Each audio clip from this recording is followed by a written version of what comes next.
مولاي صل وسلم دائما أبدا على حبيبك خير الخلق كلهم مولاي. بسم الله الرحمن الرحيم.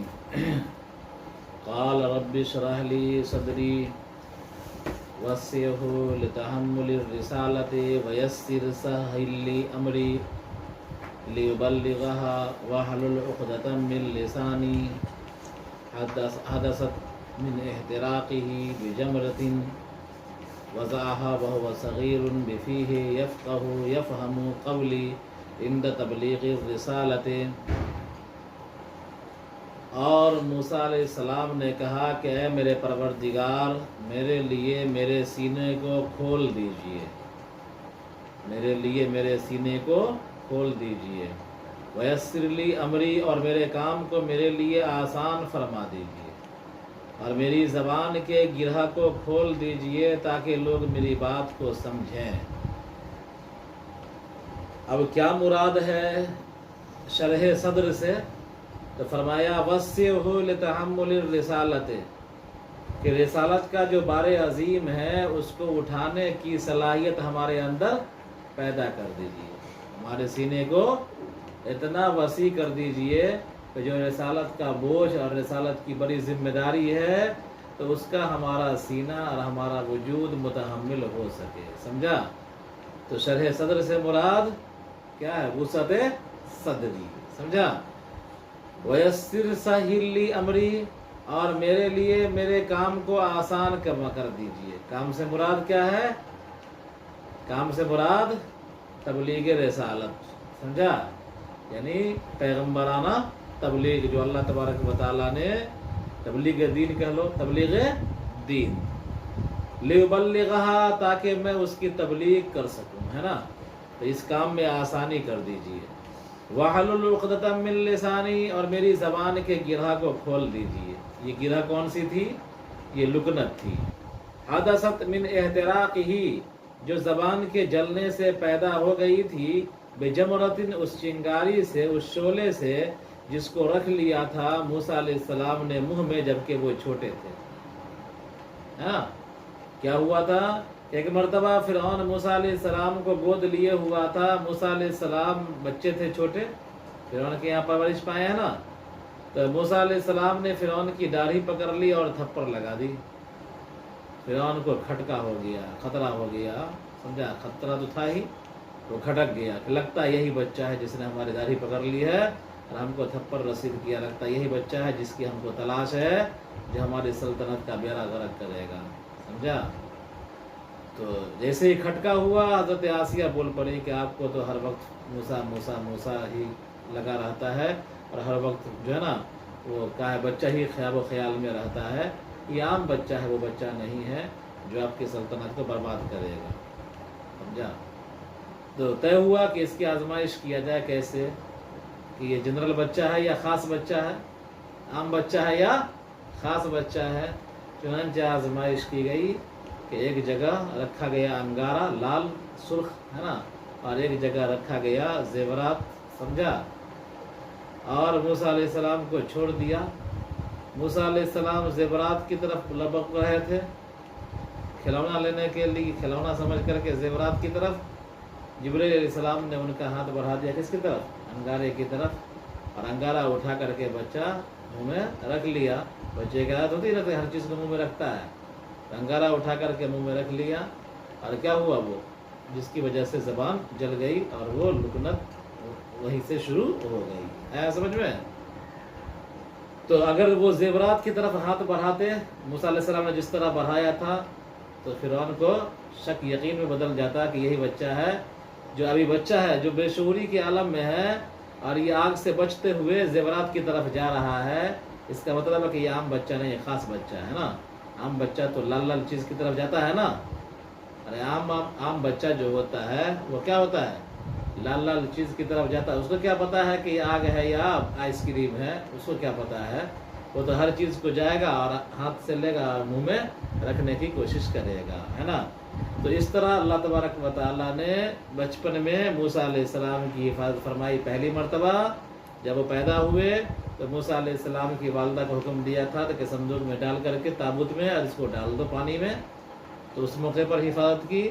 اور دوسرے موقع پر جب بچہ کھولا گیا تو اس موقع پر اللہ تعالیٰ نے محبت پیدا فرما دی، جو دیکھتا محبت پیدا ہو جاتی. اور یہ تیسرا موقع تھا کیا کہ فرعون کو خدشہ ہوا کہ یہ وہی بچہ ہے جو ہماری سلطنت کا بیڑا غرق کر دے گا.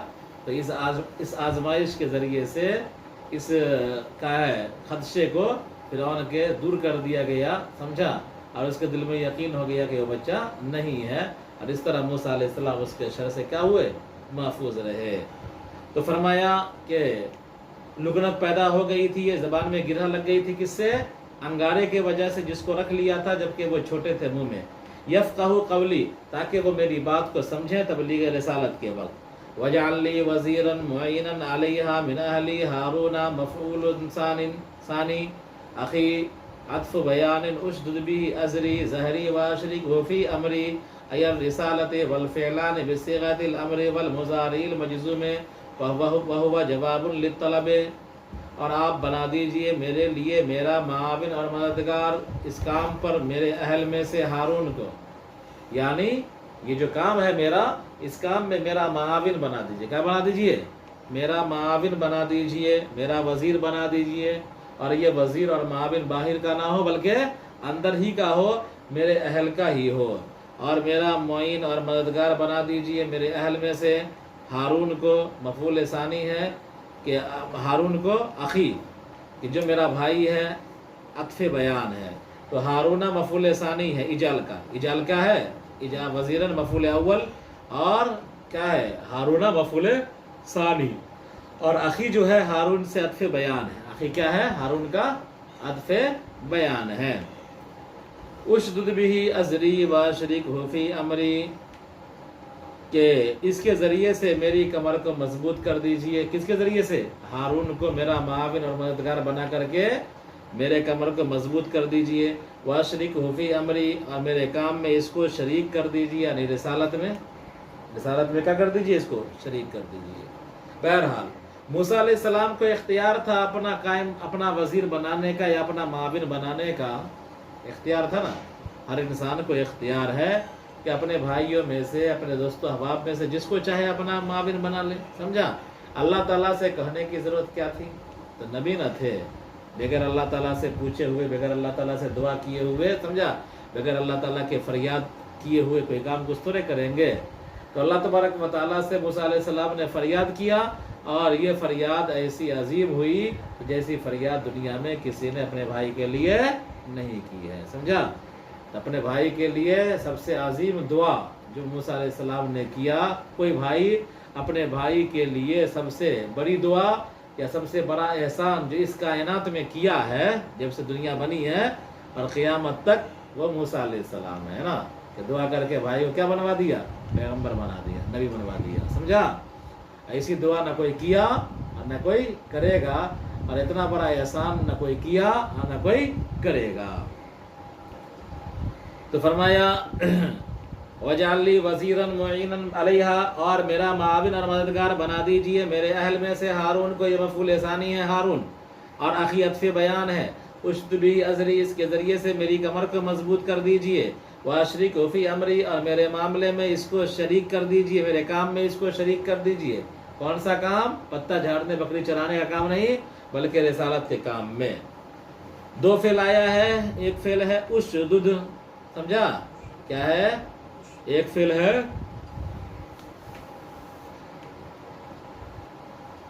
اشدد اور ایک فعل ہے اشرک. ایک فعل ہے اشدد اور ایک فعل ہے اشرک. والفعلان بصیغۃ الامر، دونوں فعل کیا ہے؟ مجزوم ہے امر کے صیغے کی وجہ سے. دونوں فعل ہیں، یہ امر کا صیغہ مان لیں گے. اشدد اور اشرک کو دونوں کو امر مانیں گے، ہے نا. اول مضارع المجزوم، یا دونوں مضارع مجزوم ہیں. دونوں کیا ہے؟ مضارع مجزوم ہے. اشدد اور اشرک. سمجھا؟ یا تو اس کو اشدد ہے نا، متکلم کا صیغہ، فعل مضارع کا مجزوم ہے نا، اشدد اور کیا ہے وہ اشرک ہے نا، تو اشرکو اشرک ہے نا، فعل مضارع کا اشرک یشرکو سے واحد متکلم کا صیغہ کیا بنے گا؟ یشرکو سے واحد متکلم کا صیغہ کیا بنے گا؟ اشرکو ہے نا، اور مجزوم ہو جائے گا تو کیا ہوگا؟ اشرک۔ تو فرمایا اشدد یا اشرک یہ فعل مضارع ہے اور مجزوم ہے، کیا ہے؟ یہ مجزوم ہے۔ وہو جواب للطلب، اور یہ جواب امر بن جائے، کیا بن جائے گا؟ اوپر جو آیا ہے اجعل لی وزیرا من اہلی، اجعل فعل امر ہے نا، تو اس فعل امر کا یہ جواب امر بن جائے گا۔ کون؟ اگر ہم پڑھیں گے کیا؟ فعل مضارع کا صیغہ مانیں گے کس کو؟ اشدد کو، اور اشرک ہے نا، ان دونوں کو اگر ہم فعل مضارع کا واحد متکلم کا صیغہ مانیں گے، یعنی اشدد پڑھیں گے اور اشرک پڑھیں گے، تو اس صورت کے اندر یہ دونوں فعل مضارع کے واحد متکلم کا صیغہ ہوگا، اور اجعل جو پہلے امر آیا ہے اس کا جواب امر ہونے کی وجہ سے کیا ہو جائے گا؟ یہ مجزوم ہو جائے گا۔ آیا سمجھ میں؟ آگے دیکھیے، کئی نسبح کثیرا، تاکہ ہم آپ کی خوب تسبیح کریں، خوب، ونذکرک کثیرا، اور آپ کا ذکر خوب کریں، انک کنت بنا بصیرا، بلا شبہ آپ ہمیں دیکھ رہے ہیں، ہمارے احوال سے واقف ہیں، فانعمت بالرسالت، فانعمت بالرسالت، تو آپ نے انعام کیا رسالت کے ذریعے سے، سمجھا؟ فعنعمت بالرسالت، چنانچہ انعام کیا گیا پیغمبری دے کر کے، چنانچہ انعام دیا گیا پیغمبری دے کر کے۔ قال قد اوتیت سؤلک یا موسیٰ، اللہ تعالیٰ نے کہا کہ تمہاری درخواست منظور کر لی گئی اے موسیٰ، منن علیک، بطور احسان کے تم پر، یعنی تم نے دعا کیا، فریاد کیا، میں نے تمہارے پر احسان کرتے ہوئے تمہاری دعا کو کیا کر دیا؟ قبول کر دیا۔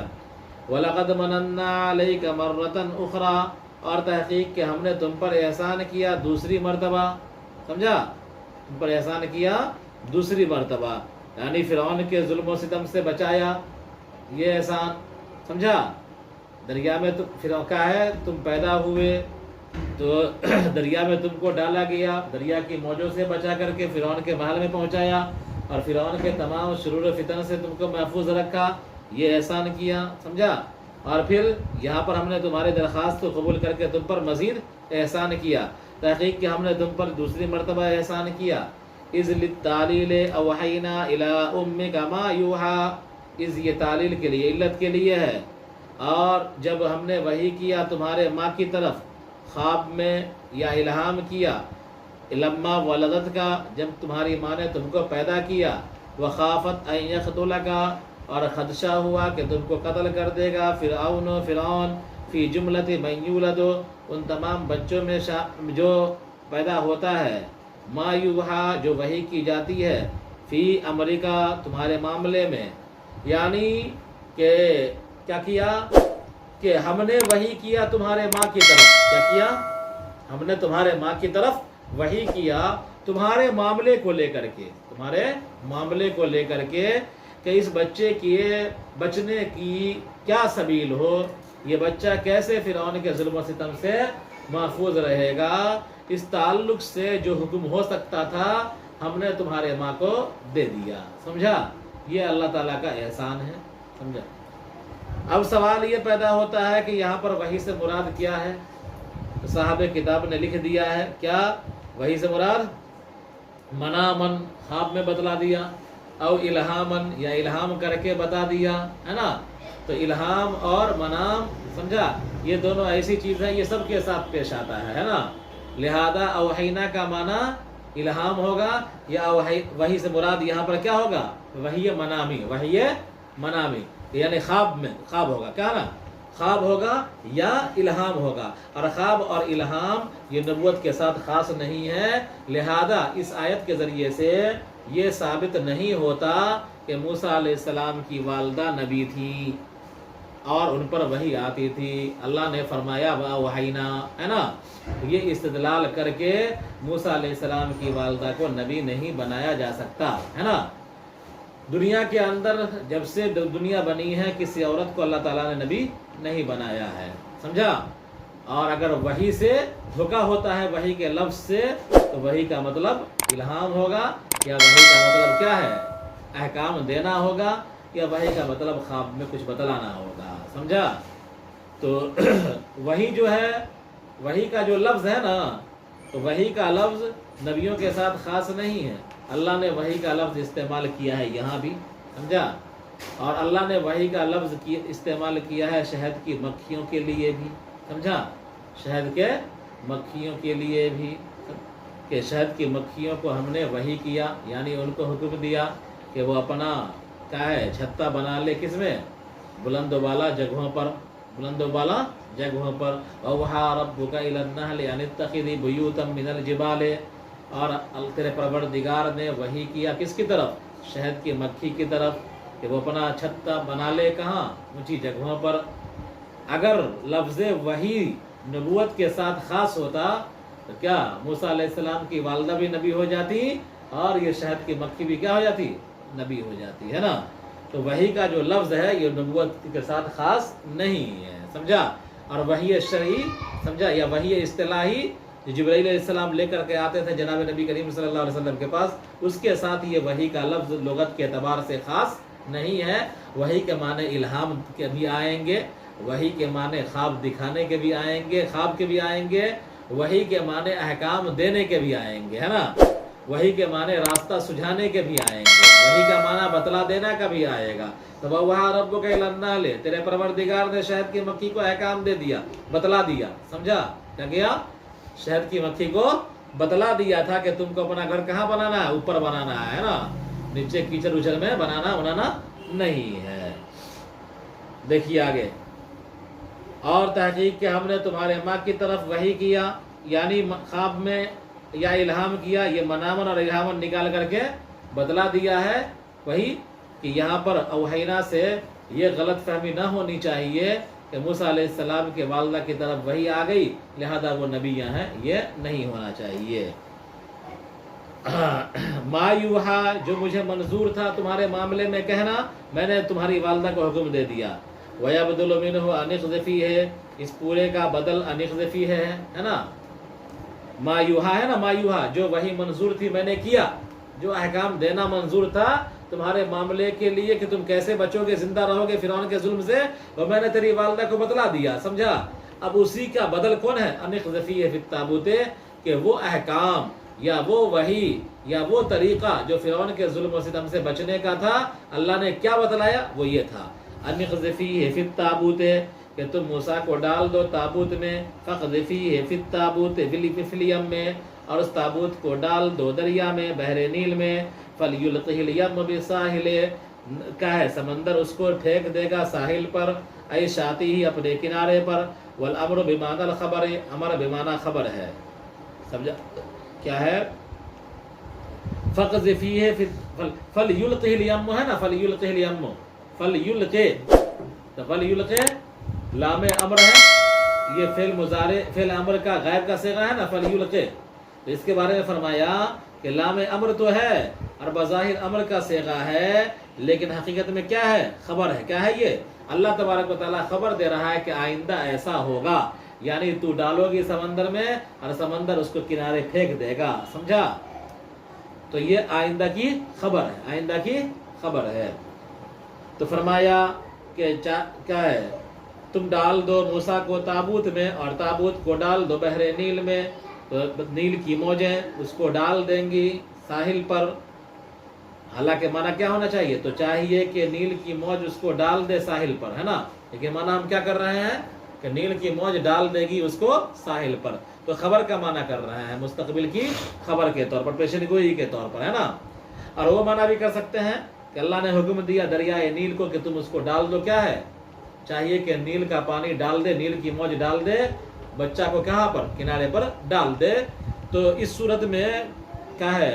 اللہ تبارک و تعالیٰ کے اس کلام کے مخاطب کون ہو جائے گا؟ دریائے نیل ہو جائے گا، سمجھا؟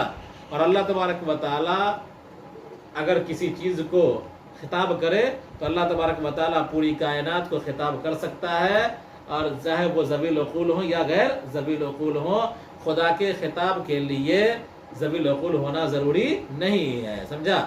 لہذا اگر امر ہی مانیں گے تو یہ سوال نہیں ہونا چاہیے کہ امر کا مخاطب یہ دریائے نیل کیسے ہو گیا، وہ تو بے جان ہے نا. تو بے جان آپ کے لیے اور ہمارے لیے ہے. تمام اشیاء میں جان ہے، اللہ تعالیٰ بہتر جانتا ہے کس میں کیا جان ہے نا. وَإِن مِّن شَيْءٍ إِلَّا يُسَبِّحُ بِحَمْدِهِ وَلَٰكِن لَّا تَفْقَهُونَ تَسْبِيحَهُمْ. کائنات کی ہر چیز اللہ کی پاکی بیان کرتی ہے اگرچہ تم اس کی تسبیح کو نہیں سمجھتے ہو. تو اگر جان نہیں ہے تو کائنات کی ہر چیز پاکی کیسے بیان کرتی ہے، سمجھا؟ تو لہذا کوئی اعتراض نہیں. اور اس اعتراض سے بچنے کے لیے صاحب کتاب نے کیا کہہ دیا تھا کہ یہ خبر کے معنی میں ہے نا، تاکہ یہ اعتراض ہی نہ ہو، یہ اعتراض ہی نہ ہو کہ اللہ نے دریائے نیل سے کیسے خطاب کیا. دریائے نیل تو غیر ذوی العقول ہے نا. تو اس سے بچنے کے لیے انہوں نے کیا کہہ دیا کہ یہ خبر کے معنی میں لے لیں گے، ہے نا.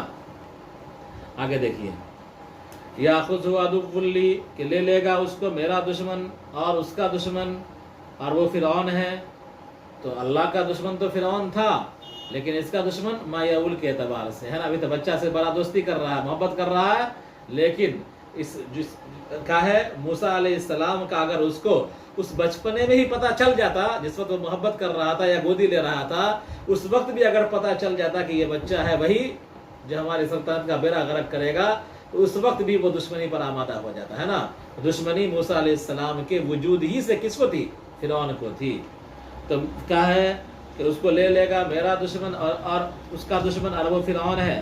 وَأَلْقَيْتُ بَعْدَ أَنْ أَخْذِكَ عَلَيْكَ مَحَبَّةً مِّنِّي، اور میں نے تم کو لینے کے بعد تم پر ڈال دیا اپنی طرف سے محبت. لَتُحَبَّ مِنَ النَّاسِ، تاکہ تو لوگوں کی طرف سے محبوب ہو جائے. فَأَحَبَّكَ فِرْعَوْنُ وَكُلُّ مَنْ رَآكَ، چنانچہ محبت کیا تم سے فرعون نے اور ہر اس شخص نے جو تم کو دیکھا. یعنی میں نے محبت ڈال دیا تھا تمہارے چہرے پر کہ جو کوئی دیکھتا اس کو کیا ہوتی تھی؟ اس بچے سے محبت ہو جاتی تھی. اور اگر شر کا ارادہ بھی ہوتا تو وہ شر سے باز رہتا تھا، جیسے کہ فرعون ہے نا. وَلِتُصْنَعَ عَلَىٰ عَيْنِي، اور تاکہ تمہاری پرورش ہو میرے سامنے، میری نگاہوں کے سامنے. اے تربی علی رعایتی، یعنی تمہاری پرورش کی جائے میری رعایت میں، میری حفاظت میں. وحفظی لگا، میری حفاظت میں.